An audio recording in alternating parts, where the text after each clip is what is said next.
Kerana siapa beta selaku raja tidak boleh putus hubungan dengan bangsa dan negara. Tegasnya, beta tetap berkongsi sejarah dengan mereka. Demikian itu hubungan raja dengan rakyat. Tidak ada tembok pemisah di antara mereka. Kewajipan raja berlaku adil kepada rakyat, sementara kewajipan rakyat pula mentaati raja.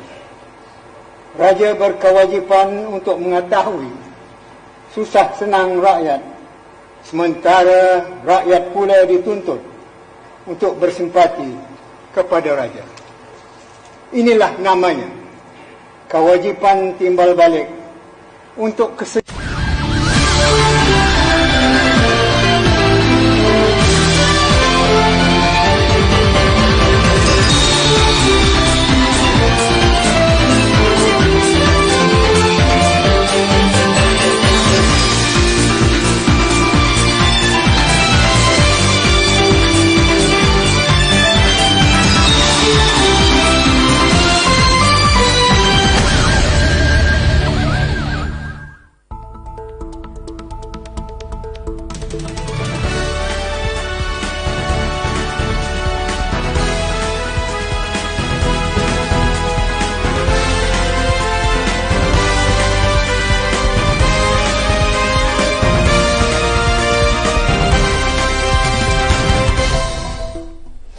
Bismillahirrahmanirrahim. Assalamualaikum warahmatullahi wabarakatuh. A very good evening. I'm Hajah Kartini Dewi Abdullah and welcome to News at 10, the top stories for tonight. His Majesty the Sultan and Yang di-Pertuan of Brunei Darussalam makes an unscheduled visit to the Sultan Haji Hassan Al Bolkiah Tafiz Al Quran Institute's study block and the female students' hostel.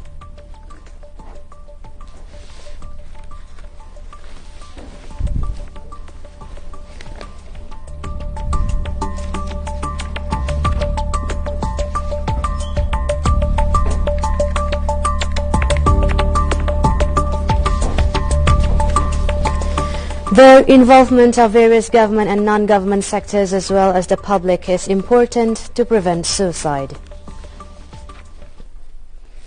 His Majesty Sultan Haji Hassan Al Bolkiah Mu'izzuddin wa Daulah Ibni Al Marhum Sultan Haji Omar Ali Saifuddin Sadul Khair Waddin Sultan and Yang di-Pertuan of Brunei Darussalam this morning made an unscheduled visit to the Sultan Haji Hassan Al Bolkiah Tafiz Al Quran Institute's study block and the female students' hostel in Jalan Ong Sompeng.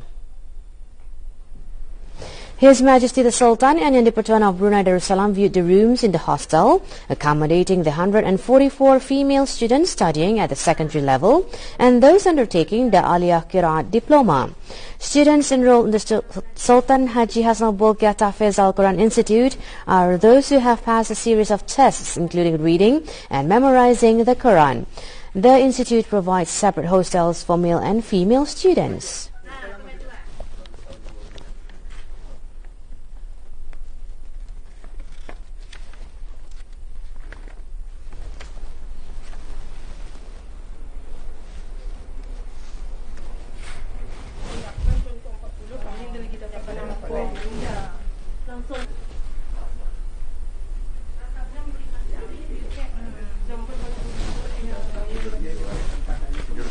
Earlier, His Majesty made a visit to the female students' study block that provides 6 classes for academic and Al-Quran studies, a library, a science room and staff room. The Mabim's Al-Quran Studies and Propagation Center is also located at the said block.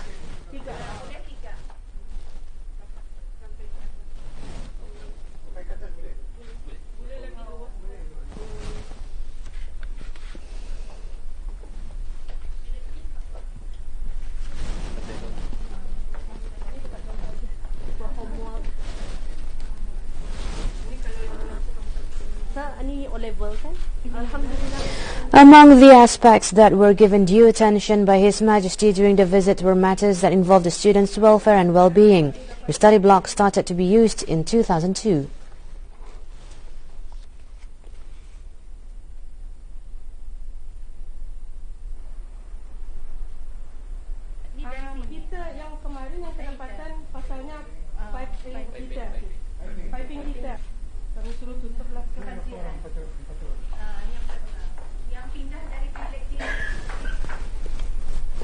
Since its establishment in 1993, the Sultan Haji Hassan al-Bolkiah Tahfiz Al-Quran Institute has produced numerous huffaz, or those who have completely memorized the Quran.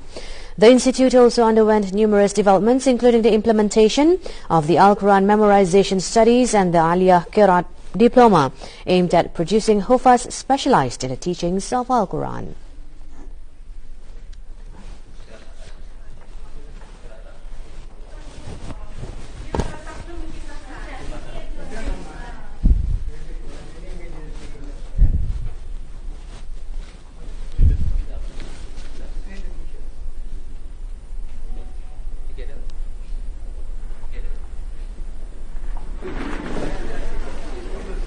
His Majesty then proceeded to a closed muzakara or short talk session with the Institute's principal, teaching staff as well as students. Throughout the visit, His Majesty was accompanied by Yang Berhormat Datuk Seri Setia Haji Awang Abdul Mukti bin Haji Muhammad Daud, Minister at the Prime Minister's Office, Awang Haji Muhammad Rosli bin Haji Ibrahim, Permanent Secretary at the Prime Minister's Office, and Pangeran Haji Amiruddin bin Pangeran Haji Damit, the Institute's acting principal.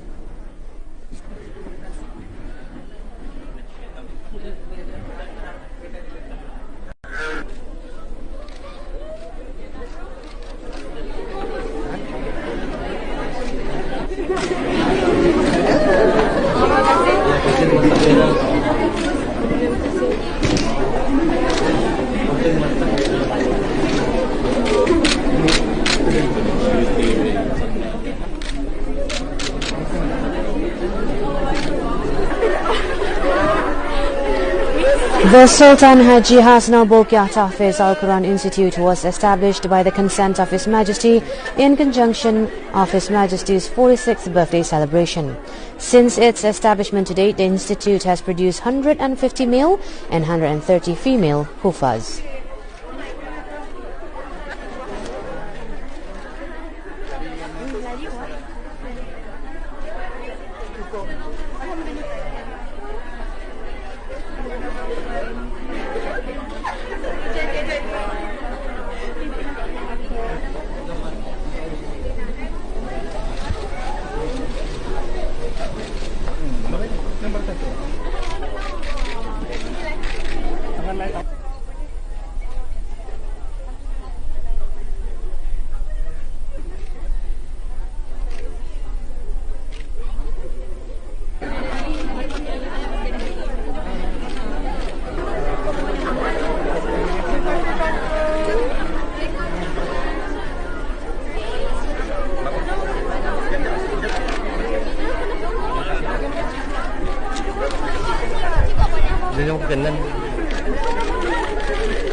The Authority Monetary Brunei Darussalam AMBD, with the cooperation of the Ministry of Education and the Employees Trust Fund TAP, as well as other agencies, organised the third Financial Fund Fair in conjunction with the National Savings Day.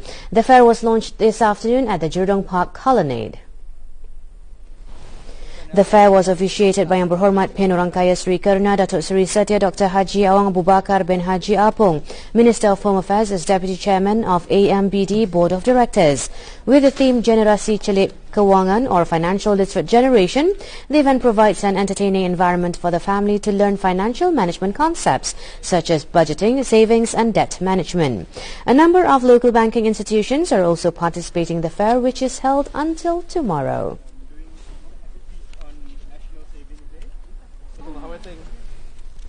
Internet users are reminded to be wary of internet hacking syndicates and not to share private details in social medias. Details next, but first is excerpt of His Majesty's Tita.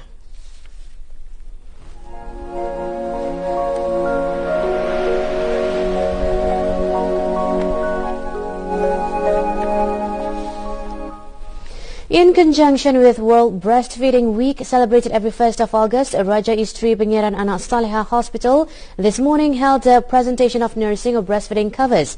Such an activity was one of the Ministry of Health's initiative in upholding and supporting the welfare and protection of babies and children's health through breastfeeding. The presentation of nursing covers to mothers at the centre was officiated by Datin Dr. Hajah Nur Aslina binti Haji Ramli, the wife of the Minister of Health, and Yang Berhormat Dayang Nik Hafimi binti Abdul Hadi, member of the Legislative Council. The distribution of nursing covers is hoped to encourage the practice of breastfeeding, as well as providing comfort and privacy to nursing mothers at any time.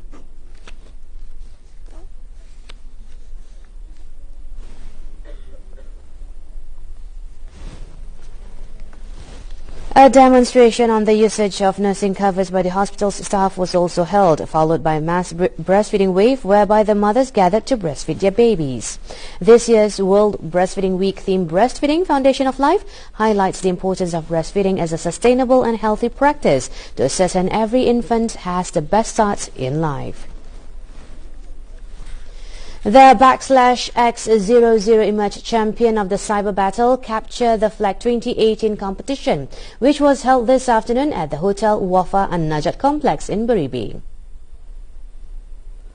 9 teams competed in the competition organized by IT Protective Security Services Sindran Berhad ITPSS. The competition aimed to test the participants' ability in analyzing and solving problems as they face challenges based on real-life scenarios.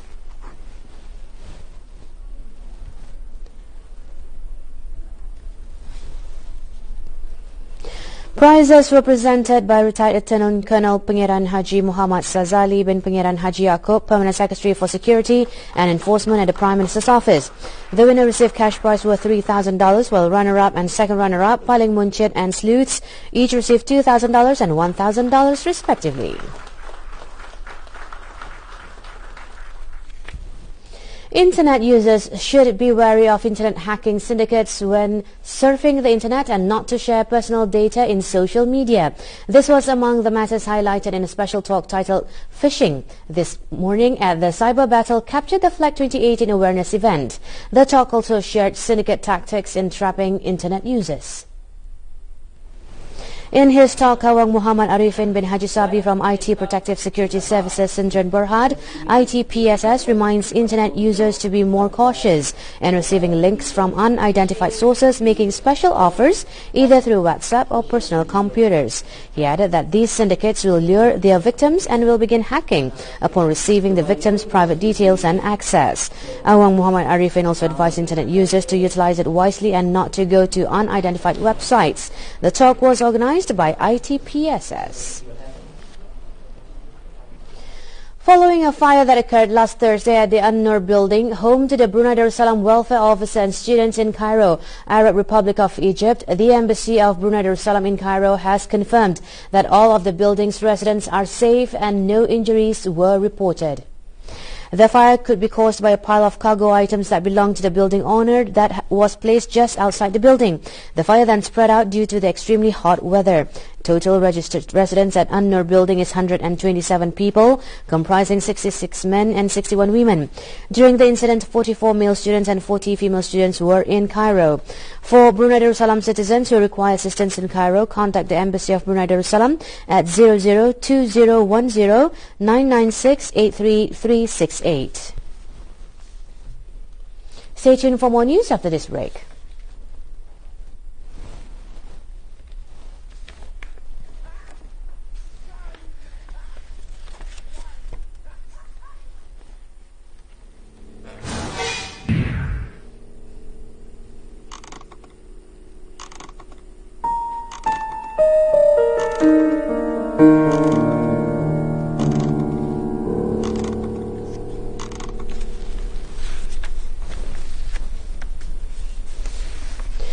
From 2014 until August 2018, 46 suicide cases have been recorded by the Royal Brunei Police Force. 6 cases were recorded in 2014, 8 cases in 2015 and another 8 in 2016.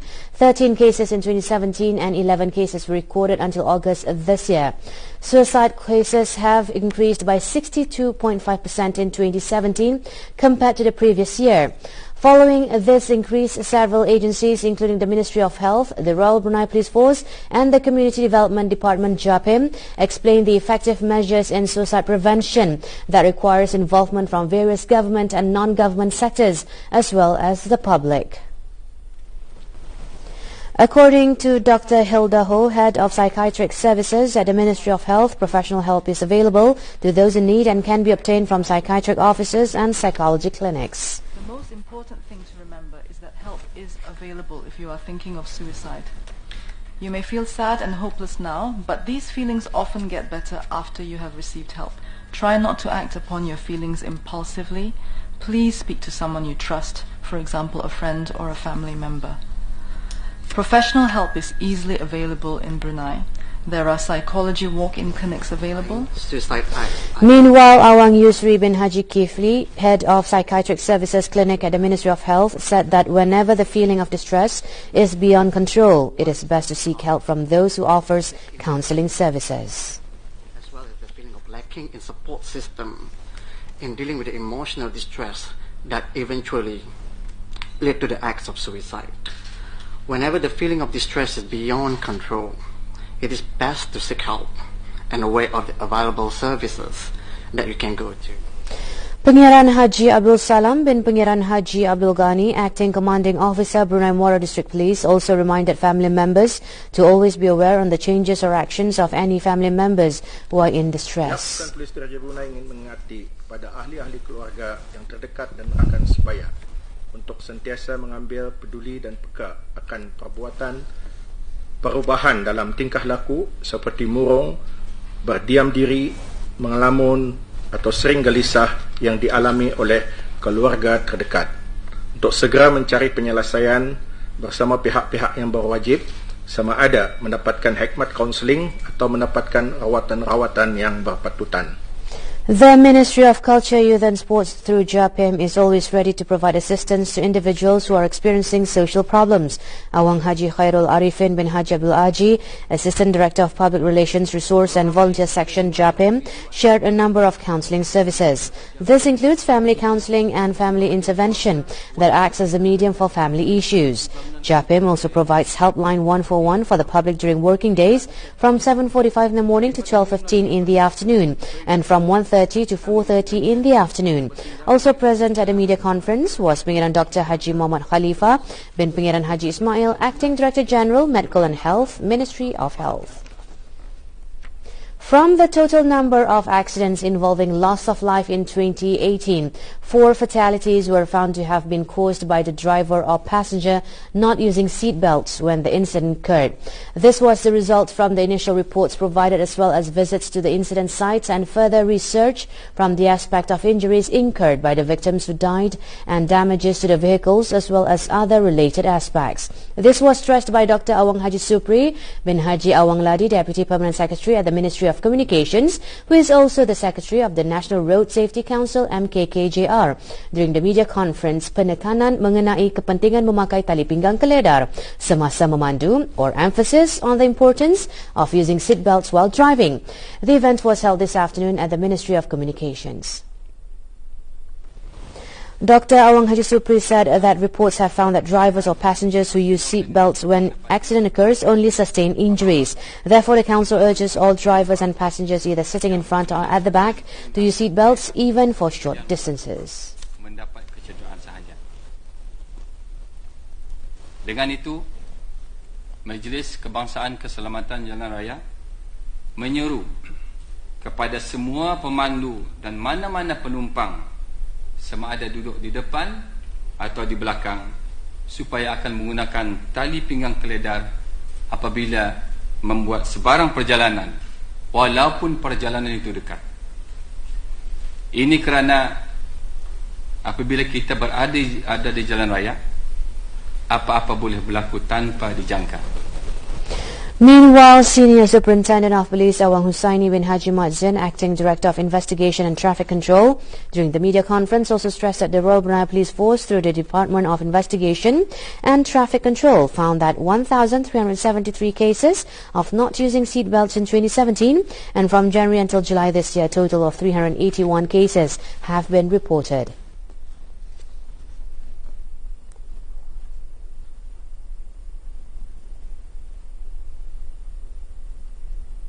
Orang ramai, khususnya pengguna-pengguna di jalan raya, supaya sentiasa meningkatkan ciri-ciri keselamatan semasa berada di jalan raya dengan menggunakan tali pinggang keledar yang mana ia boleh menyelamatkan nyawa.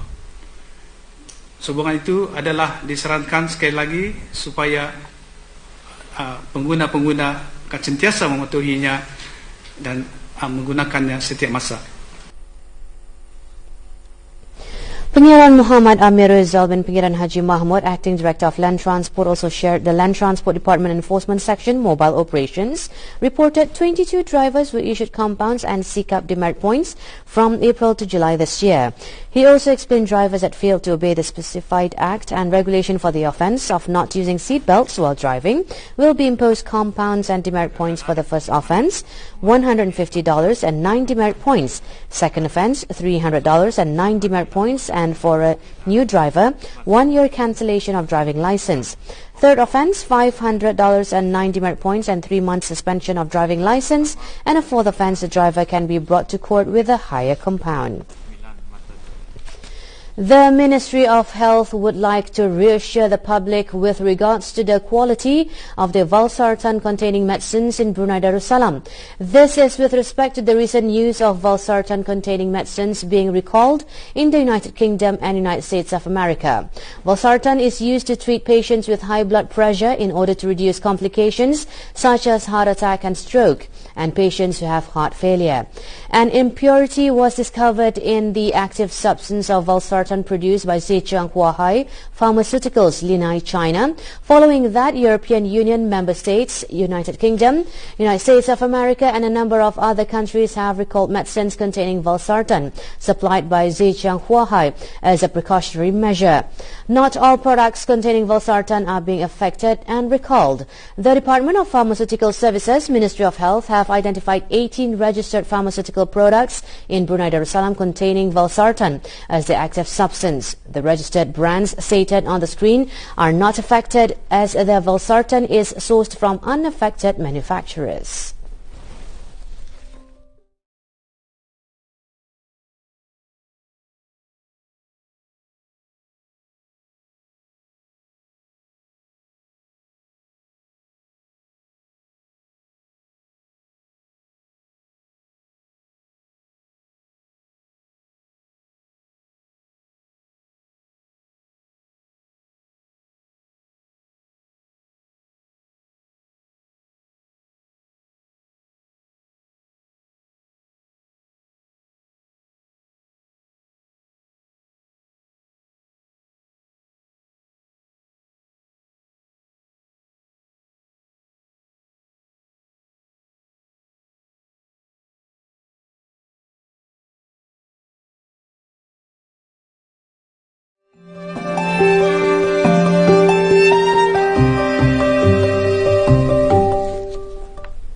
The Brunei English Language Teachers Association BELTA has organized its 11th oratory competition.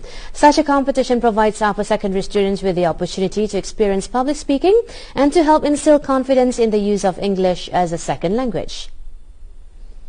Awang Muhammad Zakwan bin Dr. Haji Erwan from St. Margaret's School emerged champion and took home the challenge trophy, sponsored by Yang Berhormat Bin Orang Kaya Sri Lela Datuk Sri Setia Awang Haji Abdul Rahman bin Datuk Setia Haji Muhammad Taib, Speaker of the Legislative Council.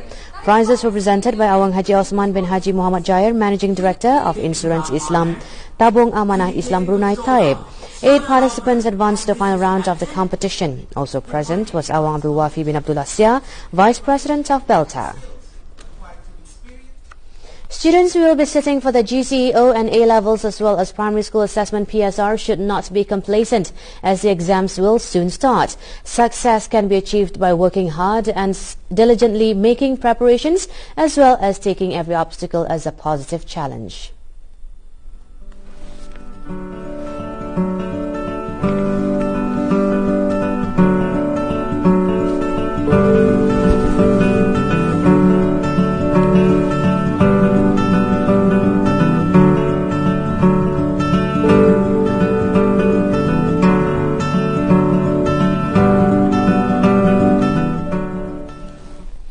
The first group of the country's intending Hajj pilgrims will leave for Makkah Mukarramah today, after almost 1 week staying in the holy city of Medina. Aside from performing prayers in Nabawi Mosque and visiting historical sites, various activities were also arranged by the Hajj package operators. In improving the understanding related to Hajj and Umrah, Syarikat Raudah Al-Amin and Syarikat Darussalam Holding Sindrian Berhad held a talk and revision on Hajj and Umrah procedures.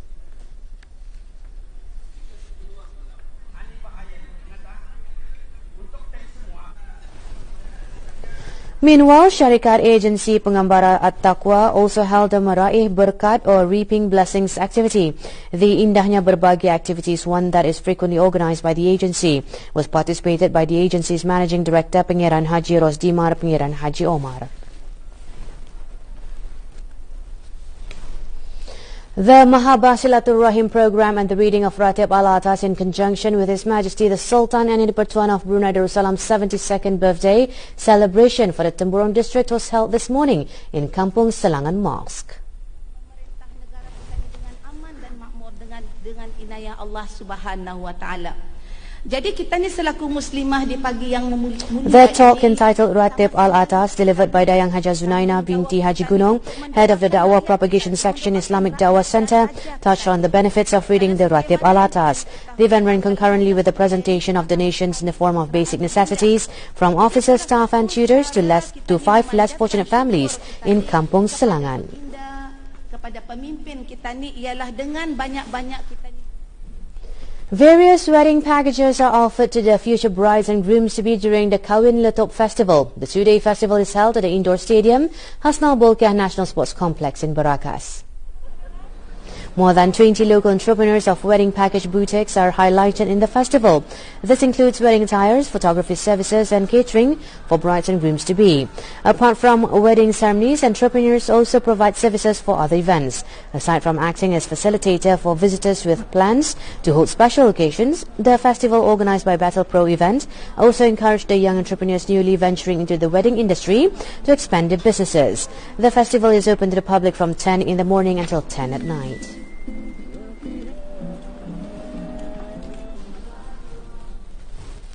Following information provided, personnel from Tutong Police Station conducted a raid on the gambling activity. The raid went down at a cockfighting arena at a house in Kampung Bukit Udal, Tutong at 4:51 in the afternoon. A 69-year-old local man was arrested for his involvement in the cockfighting gambling activity. The police also confiscated all evidence at the scene. The suspect was brought to the Tutong Police Station for further investigation under the Common Gambling Houses Act, Chapter 28. An Indonesian man was reported to have run away from his employer. The public who has the information regarding 43-year-old Widarto can contact the Tutong Police Station at 422-1206 and hotline 993 or any nearby police stations. Now look at the Nisab Zakat or tithe rates for cash and property.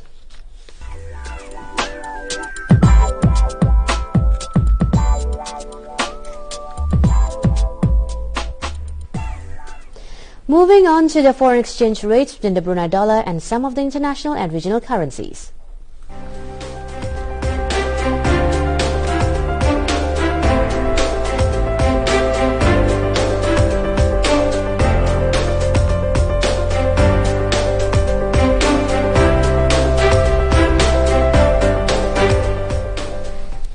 Moving on to world news and the top stories tonight, East Asia Summit foreign ministers meet in Singapore amid trade tensions.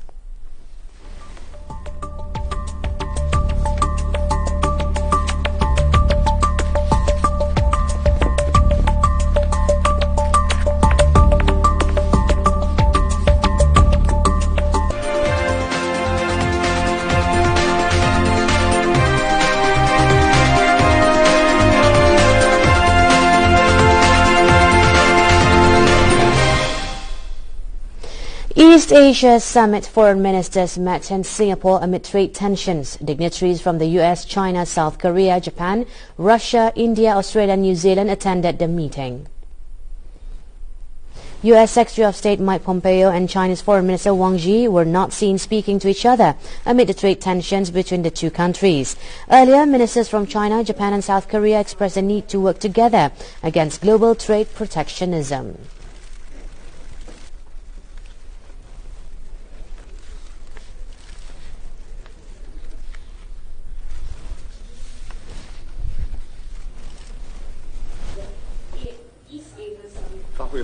Meanwhile, foreign ministers from China, South Korea and Japan met with their ASEAN counterparts in Singapore and expressed the need to work together against rising global trade protectionism.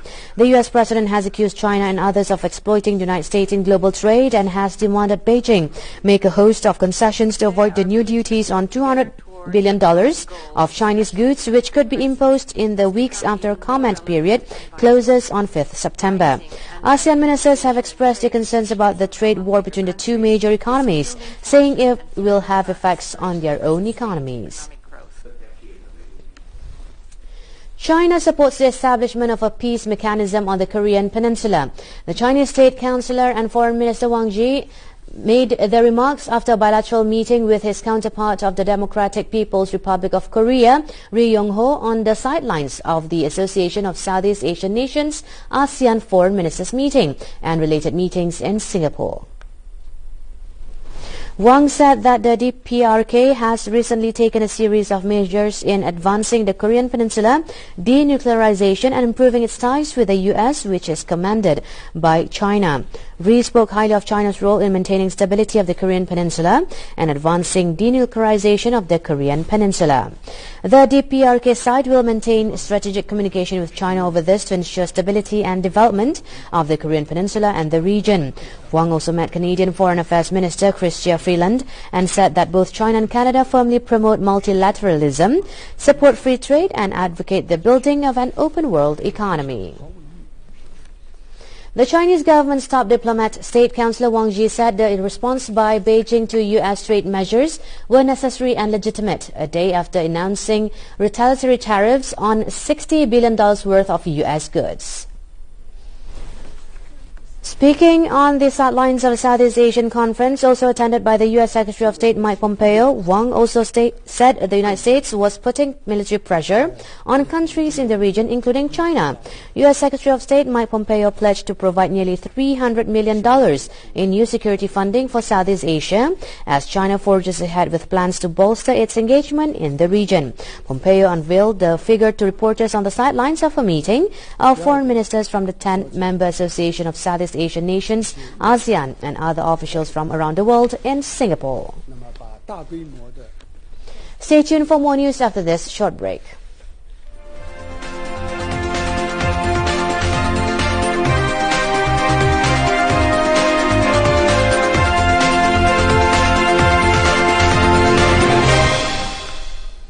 North Korea has not stopped its nuclear and missile programs in violation of United Nations sanctions, according to a confidential UN report.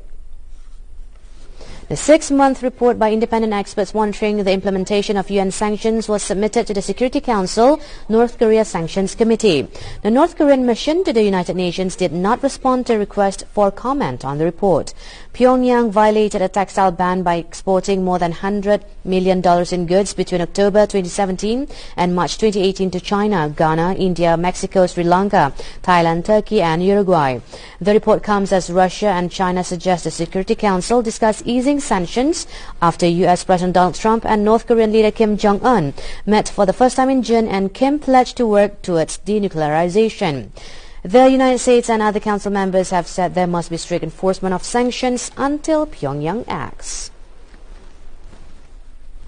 Rainstorms that lashed southwest China's provinces and Chongqing municipality from Thursday to Friday triggered flood, causing damages to roads and leaving people stranded. As of yesterday morning, the county of Cheheng, Guizhou province, vehicles remain stuck in the rain-triggered flood and several roads were destroyed by the strong current of the floodwater near some residential communities, creating a safety hazard for the locals. The local government has deployed a rescue task force for the relief operations and no deaths or injuries have been reported so far. According to the local meteorological bureau, rainfall of over 100 millimeters was spotted in 3 monitoring stations, with the largest reaching 144 millimeters from Thursday night to Friday morning.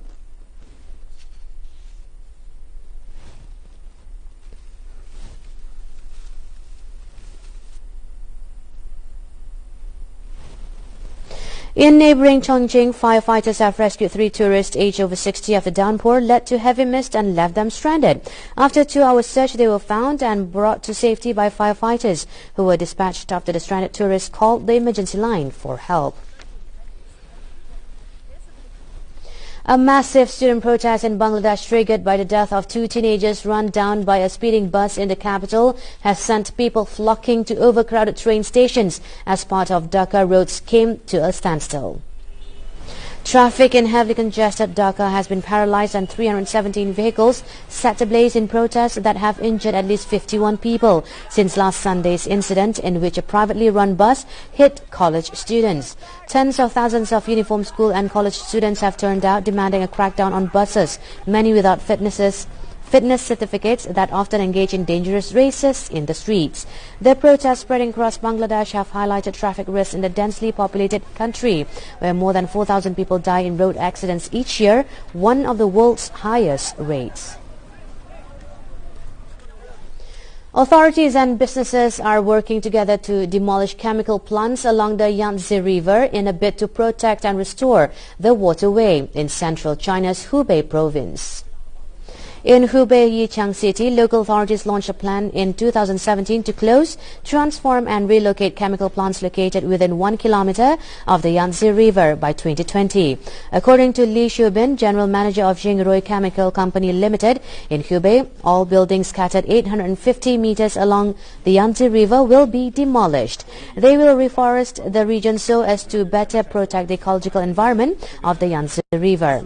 Nearby Huangshi City has also joined the efforts to restore the ecological environment along the Yangtze River. Local authorities in Huangshi started to shutter and relocate polluting companies several years ago. As part of the efforts, a large-scale cement factory was remade into a museum. Their efforts are being rewarded as Hubei experienced remarkable economic gains in the first half of 2018. Energy consumption per unit of industrial added value fell by 6%, while that of new technology industry increased by 13.5%, indicating that the province's economy is heading steadily towards high-quality development.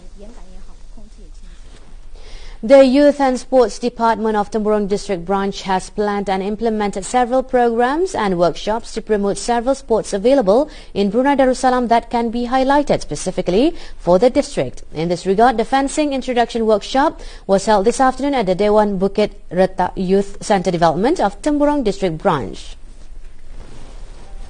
The workshop, organized by the Youth and Sports Department with the cooperation of Sports Coaching and Development Unit and Co-Curriculum Education, which was participated by sports teachers and youth, aimed to provide early exposure to participants apart from attracting the Temburong District community's interest in fencing.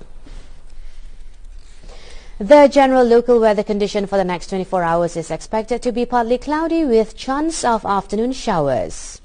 Tonight, the weather is expected to be generally cloudy. Sea is moderate at 1.2 to 2 meters. Sea state is dangerous for small boats operation and water sports activity. Wind is from southwest at 10 to 20 kilometers per hour. Wind gust of up to 45 kilometers per hour is expected near or during heavy showers. Tomorrow morning, the weather will be partly cloudy. Sea will be moderate at 1 to 1.8 meters. Sea state is dangerous for small boat operation and water sports activity. Wind will be from southwest at 5 to 15 kilometers per hour.